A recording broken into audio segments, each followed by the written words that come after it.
we're in Havana again, 2014 festival, and our usual gathering with Gordon Mott and David Savona. So today we've come to the Dr. Cafe, and we've had a great lunch. It's fabulous. Good? Absolutely the best. Yep. But we're waiting. So I gifted Gordon and Mott, Gordon and Dave a cigar, which originally, and I said to him, it's a blind tasting. And then I did tell them what it is. So what do you think of it? Well, AJ, I knew immediately that it was a cigar that had age on it. It smelled the cold draw, the aroma from the wrapper. I knew that we were smoking something that was quite old.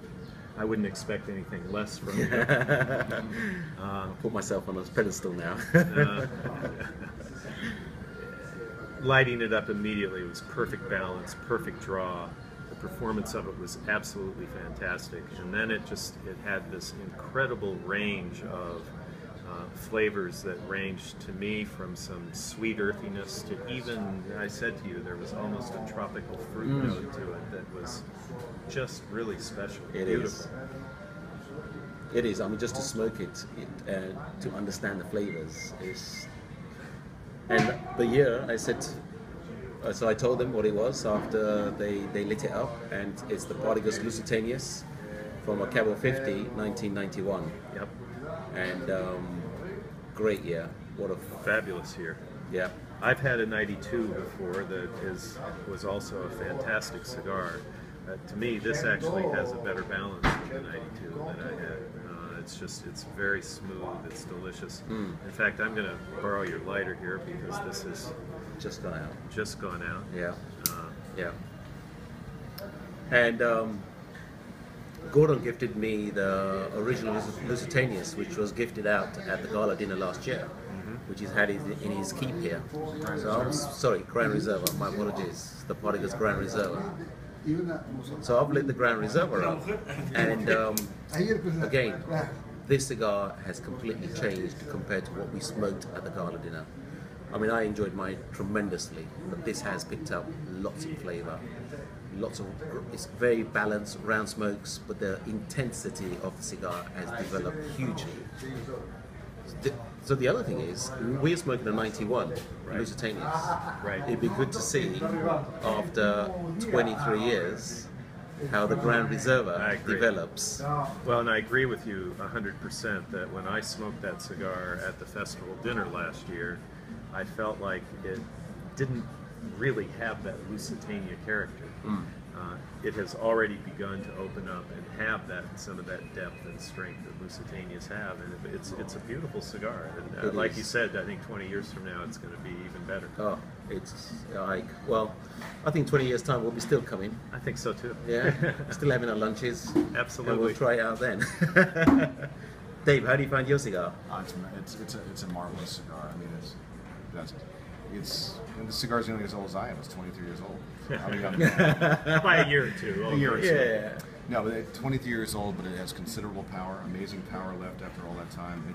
I said it's like a chocolate bar. It has chocolate almonds, lovely flavor, long finish, draw is spot on. It's a real treasure. Smoking great after 23 years. Yeah. Absolute pleasure to smoke.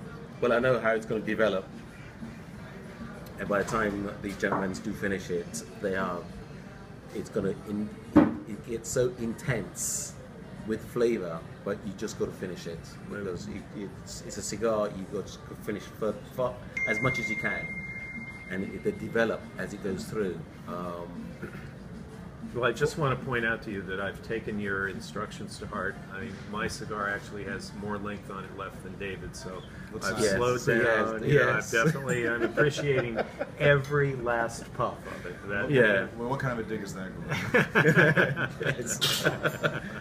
And I can understand why Gordon smokes so fast, because when they do the tasting on the tasting panels, they have to go through so many cigars. Right.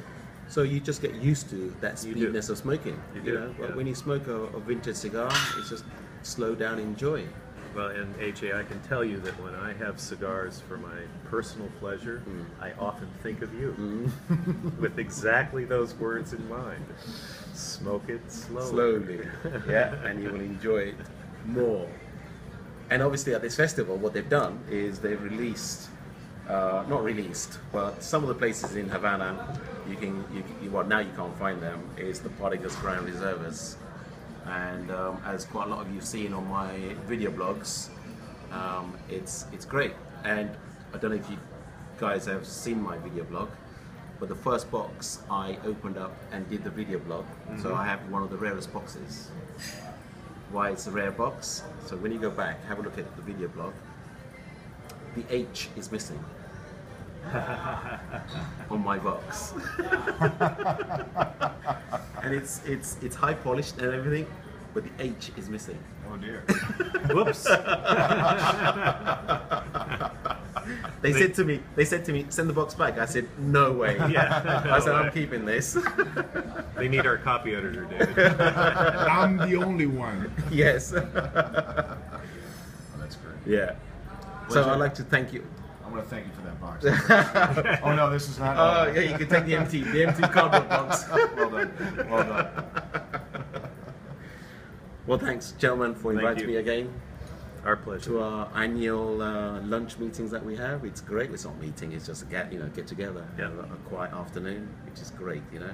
So I've got to go through my rummage and pick up some old cigars for next year. Excellent. So Gordon did say to me that one of his favorite cigars that he smoked was a Cohiba Robustos from 1994.